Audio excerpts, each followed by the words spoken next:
Free Roger Ver. One of the best people I know. The man has funded surgeries. He has done things for people behind the scenes that people don't even know about. He's the most charitable individual I know. He's funded so many crypto projects, it's just unreal. Just an all-around good human being. I really can't say enough about the guy. He essentially was giving a speech about Waco and how the ATF burned 70, 80 women and children alive. Did you ever see the movie Patriot with Mel Gibson? Yeah. Remember the scene where they burned a bunch of people alive in a church? That's literally what happens in real life. The ATF and the FBI burned a church of Seventh-day Adventists alive. Women, children, men, the whole thing. And then they stood on top of the charred remains of the bodies and took pictures. You just can't make this shit up. The government is just evil.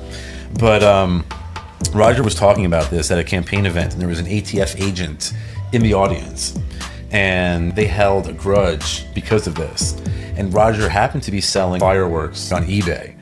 And he wasn't the only one, but he was the only one who was ever charged. They just needed something. They charged him with some obscure law about moving explosives by mail or something like that. Sent him to federal prison, does his time, comes out, and he's like, they're after my ass. I gotta get out of here. If they can do that to me, what can't they do to me? Renounces his citizenship. He goes out of the country.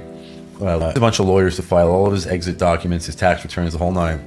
He goes, lives his life, starts a bunch of companies, very successful, kills it, promotes all these ideas, very charitable.